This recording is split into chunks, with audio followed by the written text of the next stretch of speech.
नमस्कार, मैं हूं आरजू साई। चलिए आपको दिखाते हैं खबर एक मिनट में खबर का पूरा विश्लेषण। यूपी में मिले भारी बहुमत के बाद यूपी के कार्यवाहक मुख्यमंत्री योगी आदित्यनाथ रविवार को दिल्ली आएंगे, जहां वो प्रधानमंत्री मोदी और पार्टी के राष्ट्रीय अध्यक्ष जेपी नड्डा से मुलाकात करेंगे। माना जा रहा है कि इस दौरान वो पीएम मोदी को शपथ ग्रहण का न्योता दे सकते हैं। नई सरकार का शपथ ग्रहण होली के बाद होने की उम्मीद है। वहीं आज सीएम योगी ने अपने आवास पर बीजेपी के चुनाव प्रबंधन टीम को भोजन पर बुलाया, जिसमें बड़ी तादाद में नेता पहुंचे, जिसमें बीजेपी के प्रदेश अध्यक्ष स्वतंत्र देव सिंह, संगठन मंत्री सुनील बंसल के साथ तमाम पदाधिकारियों ने शिरकत की। नहीं, देखिए, रिटर्न गिफ्ट तो जनता ने दिया है और निश्चित रूप से जिस प्रकार से योगी जी ने एक निस्वार्थ भाव से जो उत्तर प्रदेश की जनता की जो सेवा की है, उसका परिणाम है उनको दोबारा उत्तर प्रदेश में एक ऐतिहासिक बहुमत मिला। वो दोबारा उत्तर प्रदेश के मुख्यमंत्री बन रहे हैं। हम सब लोग तो एक सहयोगी हैं, जनता के बीच में रहते हैं और जनता ने जनादेश दिया बहुत हृदय से।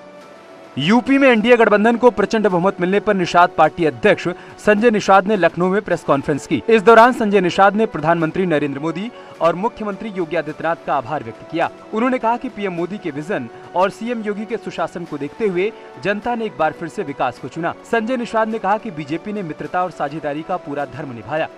चुनाव मोदी जी की नीति, अमित शाह जी का प्रबंधन, बंसल जी का उस प्रबंधन को लागू करने के लिए और माननीय योगी आदित्यनाथ का जो सुशासन था, इन तीनों ने इस मिथक को कि जो गांव का गरीब है पौवा पैसा वोट देता है, लेकिन उसने हटाकर पावर के बटन दबाया, कमल का भोजन भरी थाली और जो है कप प्लेट दबाकर एक ऐतिहासिक जीत दिया है। निषाद पार्टी ने 16 में से 11 सीटों पर जीत हासिल की है।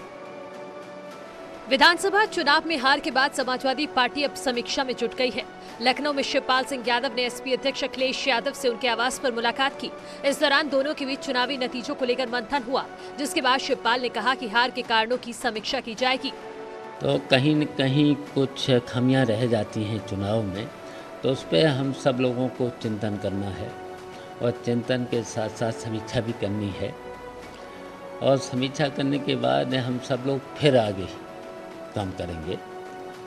और हमेशा चुनाव संगठन के बल पर ही जीता जाता है, तो कहीं न कहीं संगठन में खामियां हो जाती हैं। शिवपाल यादव ने कहा कि जनता के जनादेश का सम्मान करते हैं और पार्टी से चूक कहां रह गई, इसके कारणों की जांच की जाएगी। समाजवादी पार्टी गठबंधन को विधानसभा चुनाव में 125 सीटें ही मिल पाई हैं। यूपी विधानसभा चुनाव में मिली हार के बाद सुहेलदेव भारतीय समाज पार्टी के अध्यक्ष ओपी राजभर ने सरकारी मशीनरी के गलत इस्तेमाल का आरोप लगाया। भारतीय जनता पार्टी की सरकार ने सरकारी मशीनरी का दुरुपयोग किया और उसका खामियाजा हम लोगों को भुगतना पड़ा है। 50 सीटें हम हारे हैं 2000 के नीचे और लगभग समझ लें कि 42 सीटें हम हारे हैं 5000 से 2000 के बीच में। ओपी राजभर ने दावा किया कि काउंटिंग के दौरान प्रशासन ने गड़बड़ी की है, जिससे बीजेपी के प्रत्याशियों को जीत मिली है। जैसे अगर सिरातों की बात करें तो 4-4, 5-5 बार गिनती, जब रिजल्ट चक्रवार हो रहा है तो फिर गिनती कराने की क्या जरूरत। जौनपुर में गिनती कराने की क्या जरूरत, हर जिले में। गाजीपुर में गिनती शुरू हुई, फिर वहाँ के लोकल बॉडी ने प्रयास किया तो गिनती। ओपी राजभर ने हार की समीक्षा करने की बात भी कही। फाजिलनगर से विधानसभा चुनाव हारने वाले स्वामी प्रसाद मौर्य ने लखनऊ का सरकारी बंगला खाली कर दिया। दरअसल चुनाव से ठीक पहले मौर्य ने बीजेपी छोड़कर समाजवादी पार्टी ज्वाइन कर ली थी। मौर्य अपने गोमती नगर के निजी बंगले में शिफ्ट हो गए हैं। 14 कालिदास मार्ग, जो स्वामी प्रसाद मौर्य को 2017 के चुनाव के बाद मंत्री बनने के बाद अलॉट किया गया था। हालांकि चुनाव से ठीक पहले स्वामी प्रसाद मौर्य ने बीजेपी छोड़कर समाजवादी पार्टी का दामन थाम लिया, लेकिन समाजवादी पार्टी में शामिल होने के बाद भी वो इस बंगले पर ही रह रहे थे, सरकारी कामकाज को आगे बढ़ा रहे थे। कल तक उन्होंने इसी आवास पर रहकर नतीजे आने के बाद भी इंटरव्यू दिया है, लेकिन आज अभी जो जानकारी मिल रही है, ये बंगला खाली हो गया है, कुछ सामान बचा हुआ है, घरेलू लिहाजा इस गेट को बंद किया गया है। ये गोमती नगर इलाके में अपना निजी आवास है और यहीं से खाली करने के बाद सारा सामान उनके निजी आवास गोमती नगर पे जा रहा है। यानी कि नतीजे के सामने आने के बाद स्वामी प्रसाद मौर्य ये बंगले को खाली कर रहे हैं। और इसी 5 राज्यों के विधानसभा चुनावों में करारी शिकस्त के बाद कांग्रेस मंथन करने जा रही है। दिल्ली में कांग्रेस ने कल कार्य समिति की बैठक बुलाई है। ये बैठक एआईसीसी कार्यालय में शाम 4 बजे से होगी। इसमें 5 राज्यों में मिली हार और मौजूदा सियासी हालात को लेकर मंथन होगा। वहीं कांग्रेस प्रवक्ता पवन खेड़ा ने 5 राज्यों में मिली हार के बावजूद संघर्ष जारी रखने की बात दोहराई। पवन खेड़ा ने कहा है कि सवाल कई हैं और उनका जवाब भी खुद की सलाह से होगा।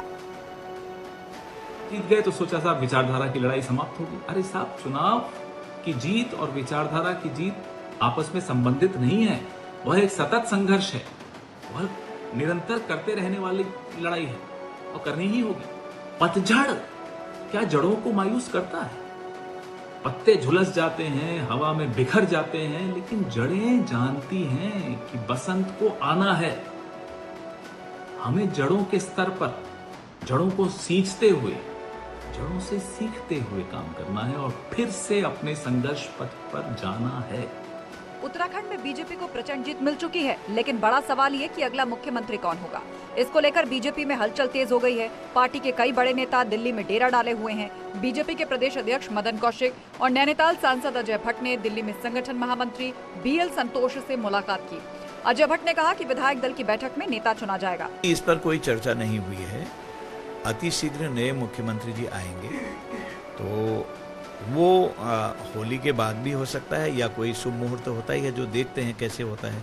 होली में कई लोग व्यस्त रहते हैं, हो पाएगा नहीं हो पाएगा ये संगठन तय करता है।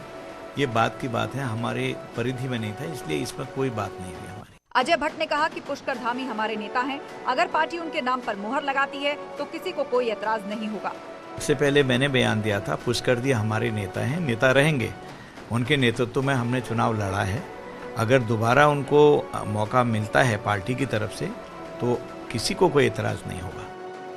प्रधानमंत्री नरेंद्र मोदी ने अहमदाबाद के सरदार पटेल स्टेडियम में खेल महाकुंभ 2022 का शुभारंभ किया। कोरोना के चलते पिछले 2 साल से खेल महाकुंभ नहीं हो पाया था, लेकिन इस साल गुजरात में भव्य स्तर पर खेल महाकुंभ शुरू हुआ। इस दौरान प्रधानमंत्री मोदी ने कहा कि वो दिन दूर नहीं जब हम कई खेलों में भी महाशक्ति बनकर उभरेंगे। 2010 में गुजरात के मुख्यमंत्री के नाते उस कार्यकाल में खेल महाकुंभ की शुरुआत की थी और आज मैं कह सकता हूं, जिस सपने का बीज मैंने बोया था आज वटवृक्ष बनता दिखाई दे रहा है। उन्होंने खिलाड़ियों को सफलता का मूल मंत्र देते हुए कहा कि शॉर्टकट मत खोजिए। न एक जीत हमारा आखिरी पड़ाव हो सकती है और न ही एक हार। यूपी में बुलडोजर एक ब्रांड बन चुका है। विधानसभा चुनाव के दौरान शुरू हुआ बुलडोजर का क्रेज कम होता नहीं दिखाई दे रहा है। बुलडोजर अब फैशन ट्रेंड में भी शामिल हो गया। वाराणसी में कई युवा हाथों में बुलडोजर का टैटू गुदवा रहे हैं। क्यों बनवाया? जब से हमारे यशस्वी मुख्यमंत्री माननीय योगी का सरकार बना है, उन्होंने जितने गुंडे माफिया होते हैं सबके बुलडोजर चलवा दिया। उससे हमारी क्या हो सकती है कि हमारी बहन बेटियां सब सुरक्षित जाती हैं जितने गुंडे माफिया। तो इसीलिए मैंने बुलडोजर बाबा अपने टैटू बनवा लिया अपने हाथ पे। बुलडोजर के टैटू का क्रेज चुनाव नतीजों के बाद ज्यादा देखा जा रहा है। दुकानदार की माने तो कई युवा हाथों में बुलडोजर का टैटू गुदवा चुके हैं। टाइम तो बहुत, जब से योगी बाबा आए हुए हैं, जब से इलेक्शन में जीते हुए हैं कल से, तब से क्रेज बढ़ गया है। तब से मैं आधा दर्जन के ऊपर बुलडोजर और बुलडोजर बाबा लिख रहा हूँ और बना रहा हूँ बुलडोजर। आप देख सकते हैं कि अभी मैंने एक लोगों को बनाया। तो आपको पब्लिक में क्रेज देखने को मिल रहा है? अब बहुत ज़्यादा क्रेज देखने को मिल रहा है और वो दिखा भी रहे हैं बनवा के टैटू की बुलडोजर बाबा आ गए फिर से। यूपी में अवैध निर्माण के खिलाफ एक बार फिर से बुलडोजर की कार्रवाई शुरू हो गई है।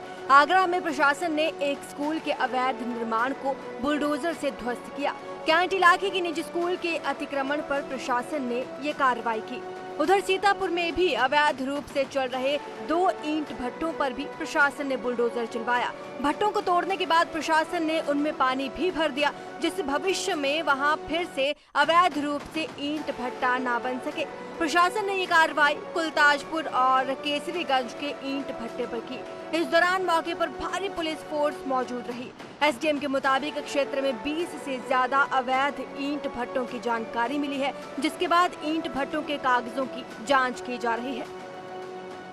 अलीगढ़ के श्री वार्ष्णेय कॉलेज में छात्र छात्राओं के लिए ड्रेस अनिवार्य कर दी गई है, जिसका एक नोटिस कॉलेज प्रशासन ने चस्पा भी कर दिया। बिना यूनिफॉर्म आने वाले छात्र छात्राओं को क्लास अटेंड नहीं करने दिया जाएगा। क्या मामला है?